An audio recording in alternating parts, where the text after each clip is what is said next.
Hi everyone, my name is Ali and welcome to another episode of Reviews for Adults. Today we'll be discussing day 3 of the Sundance Film Festival. Yes, today we watched 6 films and they're all going to be discussed here. There are a couple of films that do have independent standalone videos, and a couple of these films also have their published reviews, which I will link below. So let's start off with CODA. CODA actually had its premiere on day 1 of the Sundance Film Festival, but I decided to skip it and wait for its second screening, which was 2 days afterwards, because I really wanted to watch One for the Road. However, in retrospect, I wonder if that was the right choice, just given how incredibly talked about this film is. CODA is going to be one of those films that we're going to be talking about all year. It was written and directed by Sian Heder. And it won 4 awards at Sundance. It won the Audience Award for U.S. Dramatic Feature, U.S. Dramatic Special Award for Ensemble Cast, U.S. Dramatic Directing Award, and the U.S. Dramatic Grand Jury Prize, which is the top prize at Sundance. It also sold to Apple for $25 million, setting a new record for a Sundance acquisition, which was previously held by the acquisition by Hulu and Neon of Palm Springs last year for $22 million. So again, this is going to be a very big player this year. We don't have a release date for it yet, but when it does, we will let you know. Okay, so CODA stands for Child of Deaf Adults, and it follows Ruby, who is played by Emilia Jones, as the only hearing member of her deaf family, whose life revolves around acting as interpreter or translator for her family. In her senior year, she meets her choir teacher, played by Eugenia Derbez, who helps her find her passion for singing. Again, this is one of the films that will have its separate standalone review which we'll upload as soon as possible. And just really quickly, I won't talk about everything I want to talk about obviously here. I just want to say that it is so worth all of the attention that it's getting. It was such a hit. It was such a crowd pleaser, not in a sort of hollow sense, but in a really earned sense. So please watch our video on this soon. It'll come out fairly soon, either today or tomorrow, or actually this week. I have quite a few to get through. But yeah, it's great. It's so good. It's funny, it's heartfelt, it's heartwarming, etc. So it was great. All right, next is Sabaya. So this is going to be quite a change, like a shift gear change in tone. So bear with me. Sabaya is a documentary. It is directed by Hogir Hirori, and it received the World Cinema Documentary Best Directing Award. So it follows the group of Yazidi volunteers as they seek to return the kidnapped girls and women of their ethnic and religious group who were taken by jihadi members of the Islamic State of Iraq and Syria, who are called the Daesh in the documentary, who pass them amongst themselves as sexual slaves, otherwise known as Sabaya. This was a very difficult documentary to watch, albeit extremely important, of course. I think probably the most harrowing part was not just to witness, the testimony of the girls that were, and the women who were recovered by this group of volunteers, who, by the way, are doing this completely on their own. I mean, they're just a couple of men, or a group of men and women, who, with guns and one van, go into this camp to rescue and find these girls and women who've been taken, 5 years ago. So, I mean, really just amazing stuff. But watching the women's like testimonies as they are returned is extraordinarily difficult. But it's also really interesting to watch, you know, these testimonies of these people who the events of which happen literally, you know, are happening now or happened, you know, 4 or 5 years ago. So it's just such a disconnect between the types of events that are happening simultaneously in other parts of the world that we sort of we're sort of insulated from, you know, in first world countries. So it was I think it's just kind of like a bucket of cold water, you know, and we need it. We need that once in a while, you know. We need to learn about the things that are happening. It's important. Okay, next up is Flee, another interesting documentary. This one directed by Jonas Poher Rasmussen. This documentary was a winner of the World Cinema Documentary Grand Prize, and it follows the story of an Afghan refugee as he recounts the harrowing events of his journey from Afghanistan to Denmark. Now, in an effort to protect the identity of this refugee, because he's an asylum seeker, or he already has asylum, the documentary is actually animated. So because it recounts this person's memories, it can do this it can be animated without taking the truth element away from the story. So this documentary was sold to Neon for an undisclosed 7-figure amount. We don't yet have a release date for it, but very interesting. Riz Ahmed and Nikolai Koster-Waldau have boarded the project as executive producers and will lend their voices to the English language adaptation of the film. Again, release date TBD. We also will have a separate standalone review for this film. And just as a quick, you know, bit, it was very, very affecting. I thought it was one of the best watches of Sundance this year. It was really well done, and I love the concept. The story was crazy, but it was very tastefully done. It was done in a way that I think really respects the person's story, and I think that's the most important thing when you respect your subject when you're doing a documentary. Okay, next is another documentary of a different tone. This one's a lot, you know, has a lot more levity to it.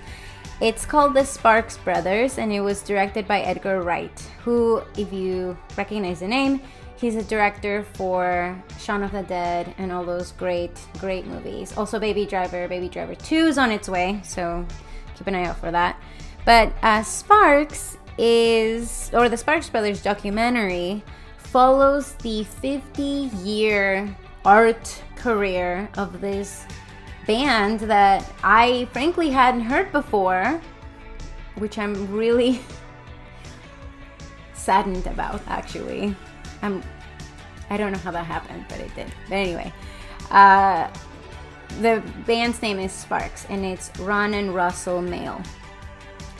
Now, the way that Wright tells their story, really, of course, he lets Ron and Russell Mael tell their own story, and he has a host of very charismatic and famous people that you love talking about their devotion to this band. And again, it's just another sort of, you know, indication of how did I not hear of this band before? Why? What happened, you know?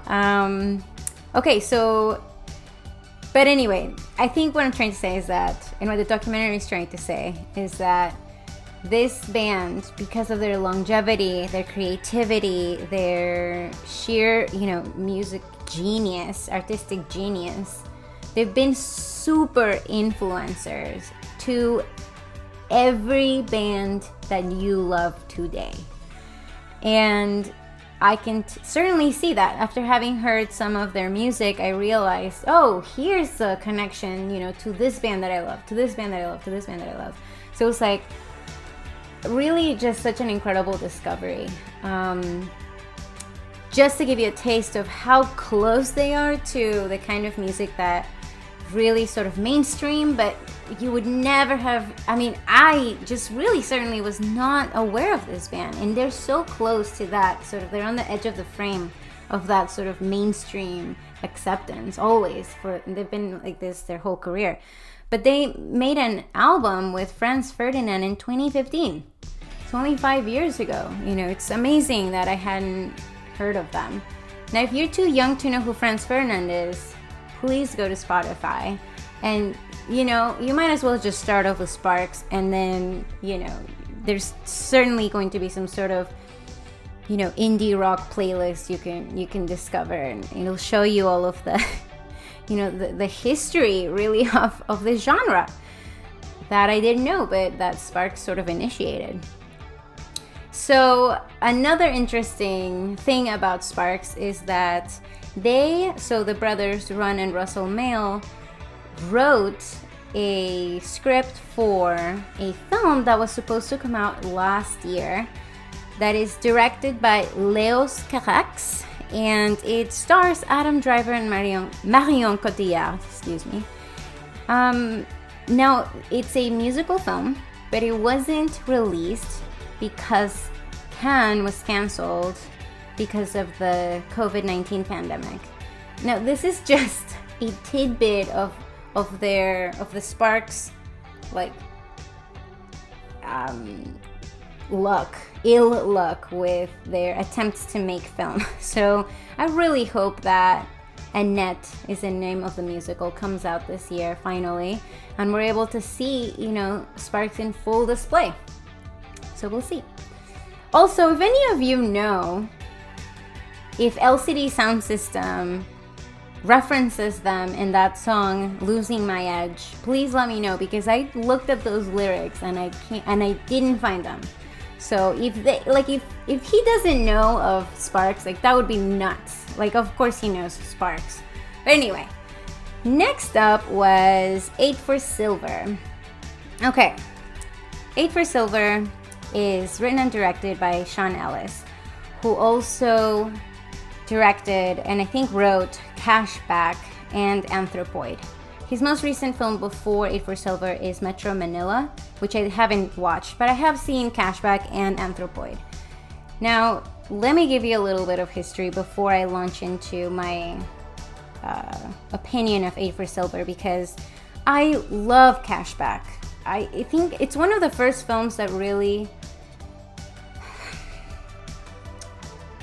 showed me how to love film. You know, it really had a deep impact in my life, and it really has a special place in my history of film appreciation. You know, it opened that door for me.